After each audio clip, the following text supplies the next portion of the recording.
And now back to your regular programming. If you speak better to yourself. You showed up for probably the dumbest conversation we've ever had on this show. Let's have that smile again.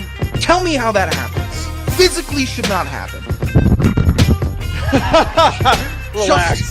If you say Give me as well. 3 times a day, God will line it up. He's just an absolute hack, and he gets his ass kicked by the teammates every week. It's just terrible.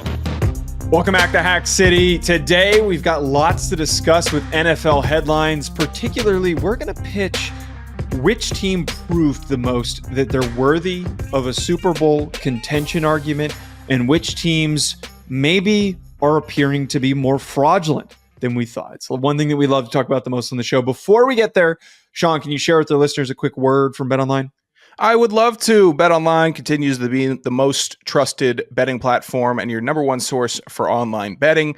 You can obviously bet football, the NFL, hit some nice bets this past weekend. Excited to hit some big college football bets. I'll even give the listeners an opportunity. Guess the line of the amount of sailfish that big hossy Sean Anderson dragged in off of a boat. You guess that, you tweet it, you get it close, I'll send you something in the mail. It won't be a middle finger. It'll be something nice too. Head to BetOnline today. Don't forget to use promo code BELIEVE. That's BLEAV for your welcome bonus on your first deposit.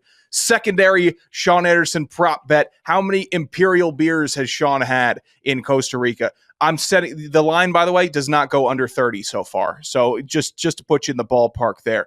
BetOnline, the game starts here. All right, thank you, Sean. I hope you don't catch any more fish the rest of the weekend. Hey, that's the worst thing you've ever itinerary. said to me, by the way. You've said some real nasty things on this show. That is by far the worst. When you go on vacation in the middle of the NFL playoff run and the college football playoffs, I hope that your fishing excursion, your next fishing excursion, goes a little bit more mediocre than the large amounts that you caught the first time. Let's God forbid. Well, this was an invited vacation and not a Sean planned it out for this specific time. You know, like I like to get down in March and April and May. I'm just giving you shit. All right, let's talk here. There were 2 huge separation games that happened this weekend. The Eagles beat the Steelers 27-13. Jalen Hurts, huge bounce back game. He was very, very confident in the post-game press conference saying, is that what you guys wanted to see me do? Yes, it's exactly what we wanted to see you do, Jalen Hurts. That's exactly what everybody was talking about. You don't need to get snippy with us. The Bills manhandled the Lions 48-42. We're going to talk about the onside kick thing in a second, but we witnessed a total, just fundamental, unbelievable, dominant performance from this Bills squad. The Bills offense had 559 yards and 6 touchdowns against the best team in the NFC. Josh Allen had 4 touchdowns in this game, 2 rushing, 2 passing. And I thought that Sean McDermott had one of the funniest quotes, just really sums him up as a person, saying, he's hard to stop. People have tried. They'll keep trying. It's just so perfectly phrased. So I ask you this question, Sean. Between the Eagles' big win, big offensive performance against one of the best defenses in the NFL, and the Bills' domination of the Lions, who also just lost David Montgomery, that's another talking point, which of those is the most impressive that assures you this team is the most legit? It's the Bills, and I know that here's the thing, the new money Lions fans that are getting a little ballsy and getting a little chippy because you got a really good team, they're all just starting to play the injury card. And I know how injured this defense has been. Your defense is still better with all the injuries this year than it was at any point last year. The Lions are a super legit team, and the Bills' continuation of dominance is just so impressive. What a breath of fresh air this game was. 90 combined points scored. Feed it to me every single week. These NFL playoffs are going to be so exciting. We're finally getting away from the dreck that is the NFC South and the AFC South and all these awful conferences. We're finally getting away from it and starting to see the premier matchups start to take shape. This Bills team couldn't be more legit this year. There's not one thing that I'm thinking, they could really... They really need that this offseason. No, they run the rock. They throw the rock. The defense plays really good. Maybe you want to get a new receiving option. Guess what? They did it mid-season and got Amari Cooper. Like they're just playing chess, and they are so self-aware that I think that's why they continue to win. Whereas Philly, I'm still not on this bandwagon, Joe. Do you know why? There was one clip circulating that let me know that this Philadelphia Eagles team is still an absolute clown show disaster, and it's just going to fall apart. And that's dumb Nick Sirianni getting yelled at by a coach on the sidelines. The D-line coach, he was trying to confront Jalen Carter for a penalty, and the D-line coach stepped in front of him. When have you ever seen that happen in the NFL, let alone a coach that's been to a Super Bowl? It's not even that. The worst part is that Big Dom was standing behind the whole operation just looking, hey, I'm Big Dom. I got to be near all the action, all the mix. You can't. You cannot win a Super Bowl with Big Dom staying in the mix. You can't win the Super Bowl when your head coach can't get to a player on his team because he has to be coddled by the defensive line coach. Like there's still so much wrong with this Eagles team, and I'm sick of Eagles fans starting to think that like they're invincible and that the offense is really clicking. Your quarterback came out to the press conference with the brightest chain I've ever seen in my life, and it was dancing, blinding. It was dancing like absolutely. I don't know where people were really cutting up the most. But it was absolutely blinding. I get it, but there's entirely too much going on with this operation. You need to just take it down from 10-8, and then the Eagles are a legit contender.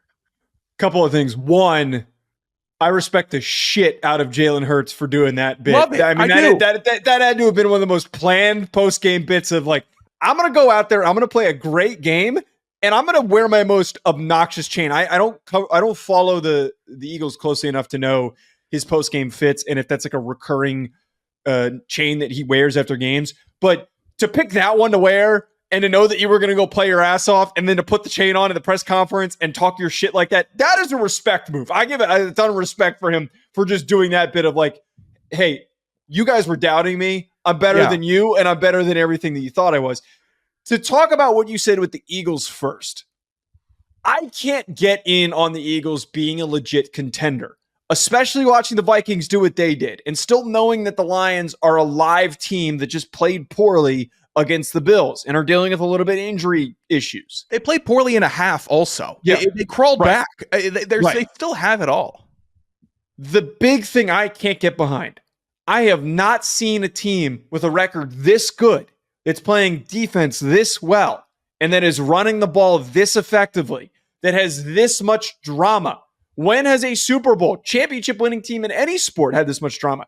This isn't your typical Golden State Warriors, Alabama football. We're the villains and we're wearing it.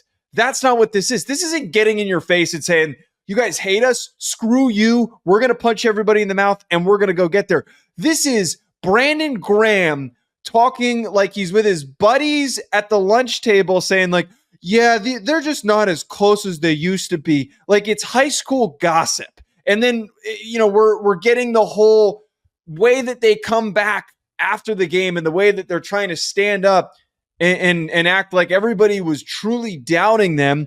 And the part that you brought in of seeing a position coach arguing with the head coach. I would love to know the context of that, and we're not going to get it because NFL teams usually bat down the hatches. Apparently, the Eagles don't. I'm sure that's going to get leaked. It's some random practice squad player is going to go on a podcast and tell us about it.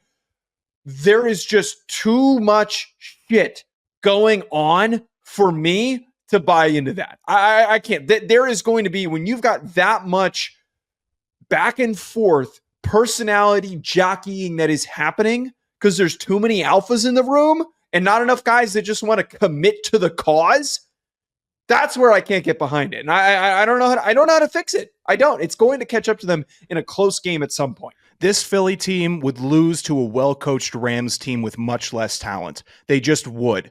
And additionally, I'm so sick of Philly acting like they're the martyrs, yelling, martyr me, martyr me. Everything you're doing, it's all your fault. You're the ones that are martyring yourselves and then acting like everybody else is a Philly versus the world. Everyone hates Philly. It's Philly versus Philly. It's Philly versus Philly. And by the way, nobody just wakes up one day. Nobody is born, shot out of the womb, and decides, oh, Philly is the worst. Nobody. It's you can't be. There's a reason. there's a reason why people hate your team. There's a reason why people don't like the culture of Philly sports, because you do stuff like this. You're unprofessional. You do not abide, and not even a cool way. You don't abide by the rules, the typical foundations and fundamental points of running an NFL franchise, and not in a cool way. You do it in a way that makes it impossible to root for you. You hired the most unlikable head coach of all time in Nick Sirianni. Yeah. I'm sorry. He makes Rex Ryan look like Pete Carroll. It is unbelievable how unlikable this Philly team is. And the only reason I think more people aren't on that bandwagon is because Saquon Barkley is so good and likable. They literally brought in the Eagle Scout of football. And just let him try to clean up the reputation, make everybody happy, because he's an absolute dominant force in the backfield. But you take him away, this Eagles team looks a lot shoddier. I also want to, so first to give shout to the Bills, though, I have to obviously go for the Bills as the team in this conversation, because the way that they're winning is just so impressive. The way that they're accomplishing and producing on both sides of the ball, where they've had some really good defensive performances and they've had some really good offensive performances. That is something I can buy into. When your quarterback is playing at this elite level where he doesn't have a premier receiver to turn to, that is so freaking dangerous. The best teams that go on to win Super Bowls, it's rarely the team that has the big name receiver. It's the team that's got the great quarterback that knows how to handle himself in the late game situation and knows how to finish. So I'm all behind the Bills. I'm all behind Josh Allen. Now, we can't have this conversation, though, Sean, without discussing, are we more worried about the Lions or the Steelers? I currently lean, I'm worried about the Lions. I'm legitimately worried about the Lions because they just lost David Montgomery. It seems like he's done for the season. They're getting banged up at other positions. They've also already lost Aiden Hutchinson a while ago. We had this whole segment on who's going to be the injured team. And right now, the Lions are trending towards that. It is hard to figure out and have that reset of understanding of like, who are we going to call upon in certain situations? Who is deep enough in our roster that can play well? And usually good teams have that depth. But when you're doing it this late in the season with a couple of weeks left to like really figure it out, it's frightening. It's very, very frightening. I think giving up this many points down this stretch of the season and getting run all over, it's a problem. And it should be concerning. Meanwhile, the Steelers just didn't have enough offensive firepower to keep up. You shouldn't only muster 13 points, but you need to be able to produce better. We know that their defense is great. I never really thought that they were legit Super Bowl contender. So for me, it's the Lions who's more concerning. You know what? This is so conflicting because I still think the Lions offense can hang with anybody. Even if Monty is down, you still have Goff, who's been a late career surger. Jahmyr Gibbs is a true running back one, and he can be. And I look at the receiving options behind a very strong offensive line that's played very well all season. Like I just can't be that worried about Amon-Ra St. Brown, Jameson Williams, Tim Patrick, and Sam Laporta. I just won't be. The Steelers, though, they made some very un-Steelers-like mistakes in this game versus Philly, which I think can be ironed out. Like, I look back to that Najee Harris drop on a pitch that just shouldn't happen. Like, how do you Najee Harris just fumble that ball against Philly at this point in the season, untouched with a perfect pitch from Russell Wilson? And I maybe that's just sloppiness and it just happens during a football season. But additionally, I've seen more of Goff in a Lions jersey than I have of Russell Wilson in a Steelers jersey. And he's been great. Wilson has been really, really solid and exceeded expectations tenfold for me so far this year. But I don't know if he is, and the Steelers team have that next gear when playing a true upper echelon team that isn't in the AFC North to really expose them and take a win from the jaws of defeat. Inversely, they could just pack it in and say this was a really good year. Not shockingly, Sean, the Chiefs won again this weekend against the Browns, 21-7 victory. But where we now have a debate topic is that Patrick Mahomes went down with an ankle injury. That ankle injury is very concerning. At the end of the season, injuries are a problem, especially when you have the best player in the NFL, the most gifted quarterback in the NFL, injured. what does that do for your team's playoff chances? A lot of debates here on if they should sit him. They have the best record in the NFL. I sit on the side of sitting him, Sean. I think that if you're in this position where maybe you lose out on that first overall seed and you drop two of these games coming up because Carson Wentz is Carson Wentz and he plays like a bonehead, you at least have a guy who was once a top pick and a starter that can go out there and make plays and can be kind of reliable in spots. I think that you can't risk not having Patrick Mahomes and him re-aggravating and also amplifying his injury. So they need to sit him at least for one of these games or for a chunk of these games in order to secure their Super Bowl winning chances. It really doesn't help them trying to lock down that one seed that they have Texans, Steelers, and Broncos to close out the season, which is going to be, I mean, honestly, way to go, schedule makers, way to draw it up. I mean, that is, it couldn't have gone better for them there. You want to sit him to keep him healthy because you're exactly right. If you're the Chiefs going into the playoffs without Patrick Mahomes, your DOA first round exit doesn't matter. First round bye wouldn't help you anyways. So you need to preserve him. I'd sit him this week.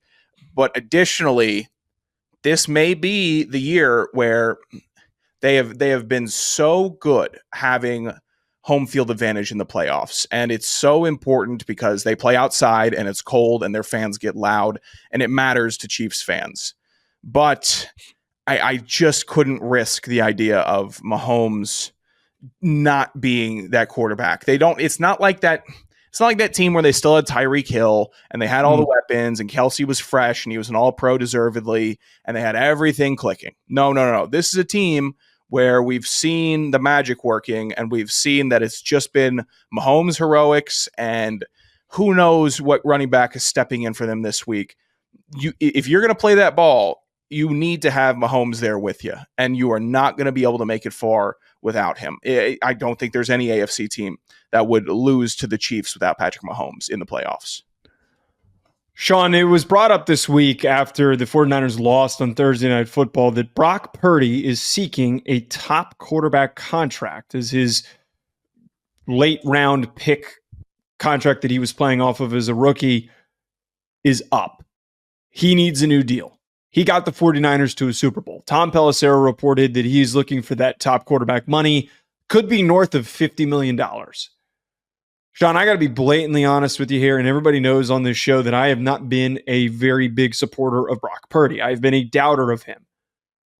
Within this system and this team, and we're seeing it right now, their offense is banged up. They're without their most premier playmakers, and they're struggling, and Brock Purdy is struggling. This team does not work, Sean, if Brock Purdy has to be the guy. He's not the type of a player. He's not the type of an athlete. They need the money to spend and the ability to attract premier playmakers and to be able to afford to pay a guy like Deebo Samuel and a way to afford to keep a guy like George Kittle and have all the defensive playmakers that they have. They can't place themselves into the hamstrung cap situation of a lot of teams. I'm not comparing it to Daniel Jones because Brock Purdy is a better quarterback than Daniel Jones, but the Giants cap situation was brutal because they were paying too much money for a quarterback who needed a support system. And they let their biggest playmaker in Saquon Barkley walk away. I don't know who that would necessarily be in the circumstance because most of these guys are under contract, but I don't see why it makes sense for them to pay a guy who's playing like shit right now when we're getting the context that everyone has asked and everyone who has doubted has asked. Can he win on his own when everything around him isn't playing and orchestrating and moving at a high level? The answer is no. We have the evidence.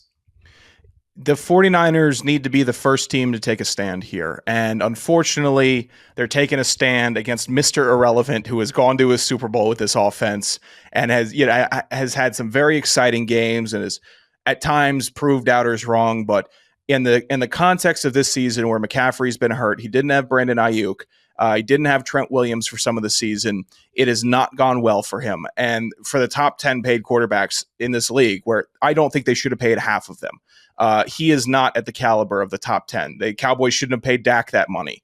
Trevor Lawrence, number 2, they shouldn't have paid him. Shouldn't have paid Tua. You shouldn't have paid Kyler Murray his money. Probably shouldn't have paid Jalen Hurts his money. So I'm looking at this, I'm saying, gosh, some team needs to take a stand and say, no, we're giving you a Baker Mayfield deal because that's what your talent is proven to be worth. That's the level that you're at. And eventually, I don't know, are we going to see Brock Purdy strike? Are we going to see him say, no, I'm good? And then let some other team go way over their cap to pay him and sink their team? Go ahead. Play chess if I'm the 49ers. I would say this is our number. We're not moving off of it. If someone else wants to take this on and pay you a whole bunch of money, let them make the mistake. But me in the front office, I'm tired of being pushed around by these quarterbacks that don't deserve top 10 quarterback money, but are sitting in the top 2. And we continue to be proven more and more right. Lamar, I would have paid him. He should have gotten paid. Herbert, get paid. Burrow, get paid. Off these top 10, like I said, there's 5 that deserve it. But there's really only 5 to 7 in the league at a time that deserve that top money. And the other quarterbacks are just duping the GMs, or the GMs are saying, oh, well, do we want to start the quarterback search again? Do you have a dude? Do you want to pay $50 million for a guy that you're not certain is a dude? Time to make some big boy decisions. Look in the mirror and decide if you can win a Super Bowl or not with this guy. And it's more likely than not that you can't with Brock Purdy. He should be $50 million is absurd. He should be more in the 35, $40 million range. And that still seems a little bit high and a high commitment to the cap. And I think the best way to illustrate this, the best quarterbacks that are in that upper category, their performance, there's a floor. There's a really high floor. So even though that the Cowboys at the beginning of the season were struggling before Dak got hurt, Dak still had a number of games where he was playing really well. The Bengals this year have stunk because their D-line is a mess. But he's still playing his best football. All of these guys that are worthy of these big contracts have at least been able to display they can play competent football when the rest of the roster is bad around them. And the best example, the best quarterback in the NFL, Patrick Mahomes, doesn't have the same level of receiver talent that he usually has. His offensive line is still getting figured out as they're trying to find new tackles over the past couple of drafts. And he's elevating that team. If there is this much of a swing in outcomes of the results on the field, where he goes from being a fake MVP candidate, which he should have never have been, if it goes from that to this spot where now he's throwing interceptions, he's misfiring to receivers, and they can't move the ball on offense, that's an issue. That shows that he is not in that upper category of top 5, top 10 quarterbacks. Instead, he's more in the middle of the pack, and he should be paid accordingly. Speaking of payment, Sean, I know that you love to argue and yell about various things that are happening in broadcasting. A lot of people are pissed off that Red Zone just quietly started playing ads. I was watching it and it didn't even register with me until people started bringing it up because I'm just so used to getting hit over the head with advertisements. Yeah. Anyone who doesn't have Red Zone knows that the recurring phrase that you hear, 7 hours of commercial-free football. Where has the commercial-free football been this past week? It's kind of ridiculous that we didn't at least get some sort of a statement or some sort of a heads up. Hey, we're not making budget. We got to put some ads on this thing.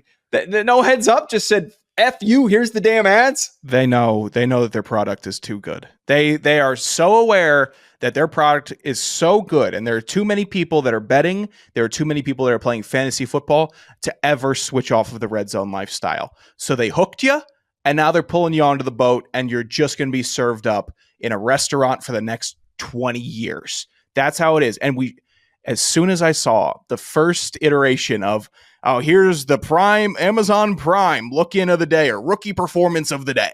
I'm like, the who? Rookie performance of the day? This isn't my Scott Hansen favorite rookie performance of the day. This isn't the NFL Network's favorite rookie. Oh, no. Amazon Prime got on in. And now we have the Wingstop Biggie Bag. Who got the bag today deal? Whatever. It is really unfortunate because this is actually going to be one of these things where, hey, Grandpa, what was Red Zone? What did Red Zone used to be like? Well, sit down on the knee. Let me tell you. It used to be this madman screaming for 7 hours, and he would cut into the games where you would see him and only the games, and you would laugh at all the people, and you would tell people, or do you have Red Zone? They'd say no, and you'd mock them, and you'd ask them how all those commercial breaks felt, how the TV timeouts felt, because he would jet you over to another one. It didn't matter if it was a good or a bad game. You were still watching ball. And now It's interruption central. It's just diabolical. It's red zone. It's commercial-free football. And if I'm looking at a small screen football game with a big screen advertisement to the left, what does that dictate, Joe? Is that a commercial or not? Or is that an advertisement? You thought the NFL wouldn't have there's ads on the jerseys now. Just pull it on Hanson's damn head. Just put it on his forehead. I'd take that. Let Hanson wear the NASCAR suit. Let him wear all the brands. And every time you cut back to him, give him a green screen shirt. Just perfect. We'll change the ads every couple minutes. I genuinely don't need the silky sweet graphics behind him in the studio with all the nice lasers and the angles and shapes. Put a big ad behind him, and then when put it goes as many football, different logos on that backdrop as possible, and move them as quickly as possible. Just like whip them across the screen, just like really fast, just like tickers everywhere. Anything but interjecting into the football with ads. I would happily just let Scott Hanson do Plug-Ola for 5 minutes during the broadcast just to knock it out.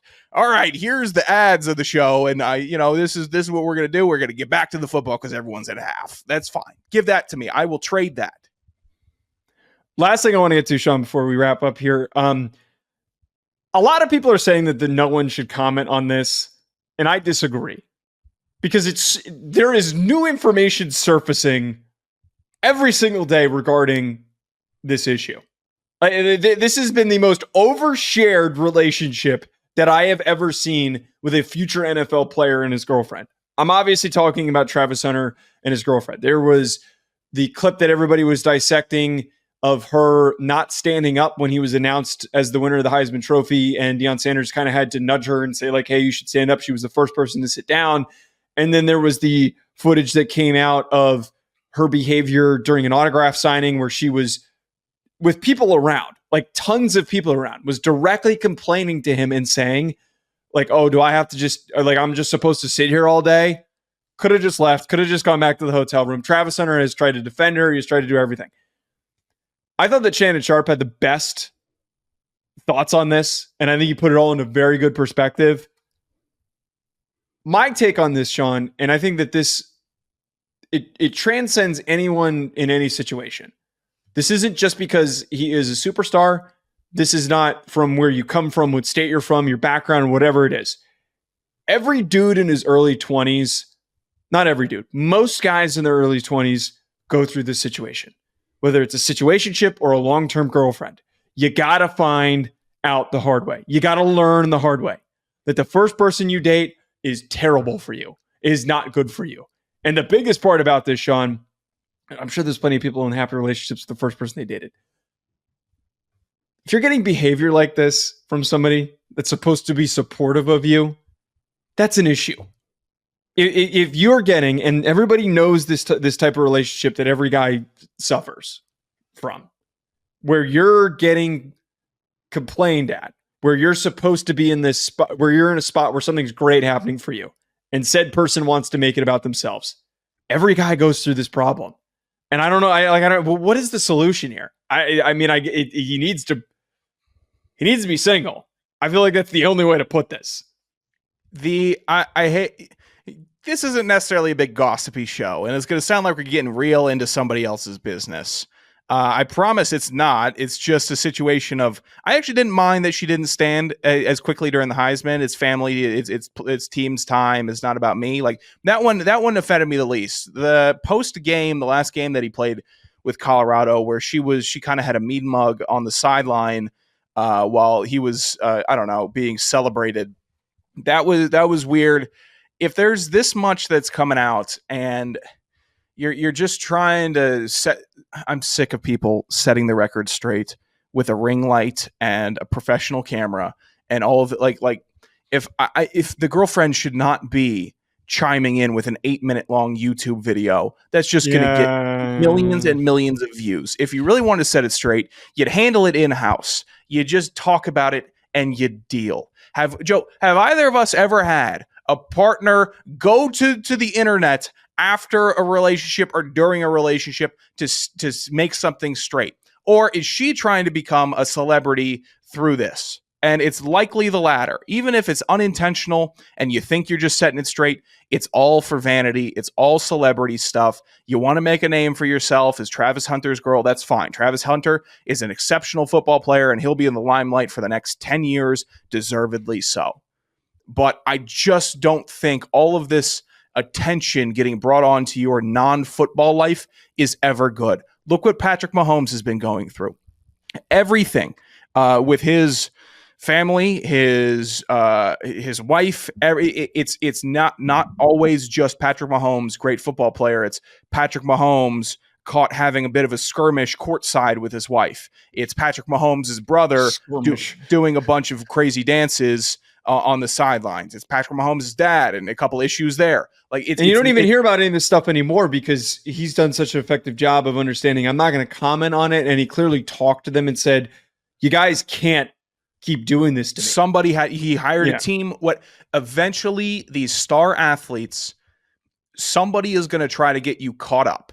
And even if they're not trying intentionally with bad intentions, you're going to get in some messy situation. It's not going to be your fault. Look at Joe Burrow this week, break in, and then a whole bunch of information about him gets put out there. And he was doing everything that he, I guess, should have been doing with his privacy, and he protects it, but that's a messy situation. All he did, though, he didn't have a big press conference detailing all the events. He said, basically, please respect my privacy in this time. I would appreciate it. Not, here's a YouTube video for all of you to enjoy. Well, okay, so I get what you're saying, but I'm taking this just from like a relationship standpoint of, young guy in his 20s, first girl that he's dated. And I'm being very specific here of the type of behavior that we're seeing from his girlfriend. And I'm like super honing in on that video that we're talking about where he's at the autograph signing, he's taking pictures, and he's sitting there arguing with her. Oh, red flags all over the place. Yeah. It's a million red flags. Yeah, I don't know.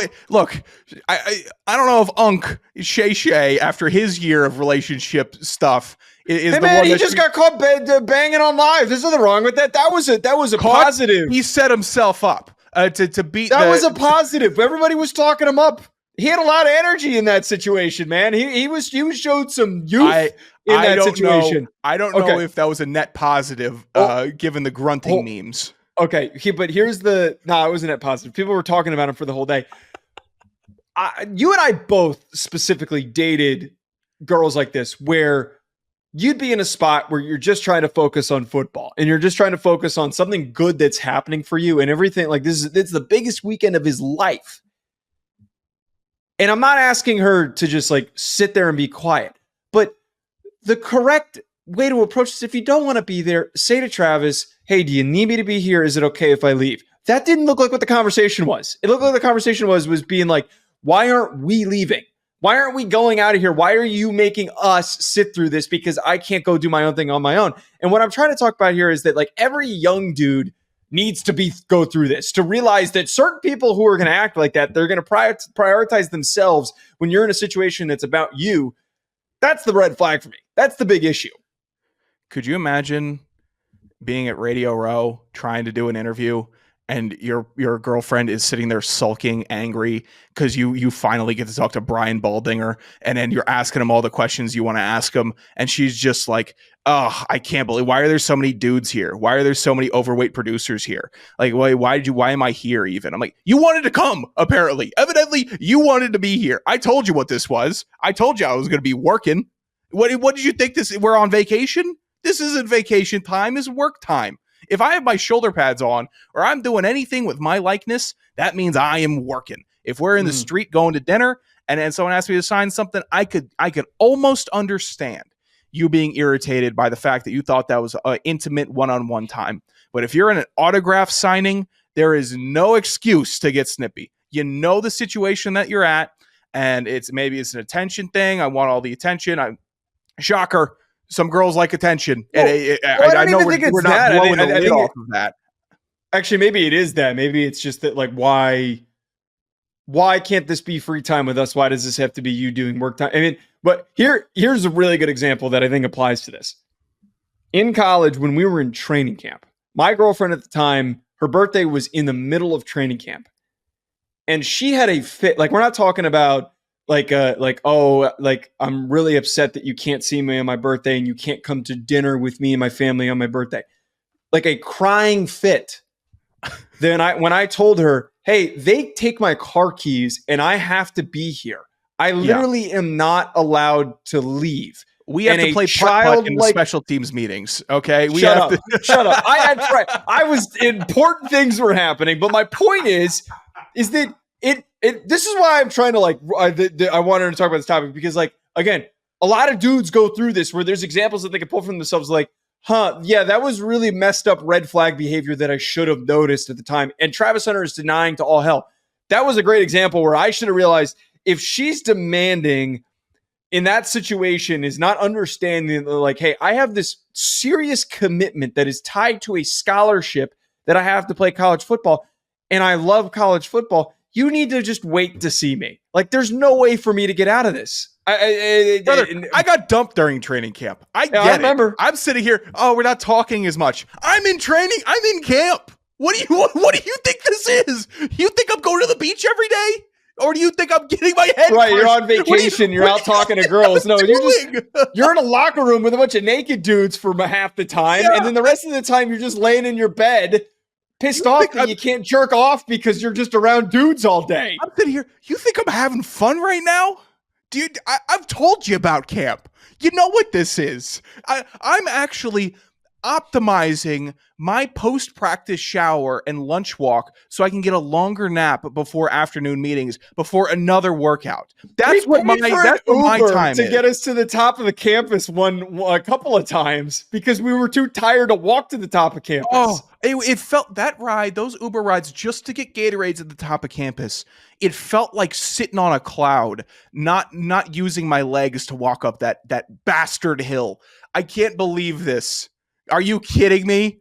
This is training camp. If you at least wait till class is back in, and then you could dump me. But right now, I'm like, this is compounding. We'll wrap soon, but I say this to say that the mature way of handling this, and having been in multiple relationships since then, to now be in a situation where I'm in the opposite side, where my current girlfriend, very work oriented.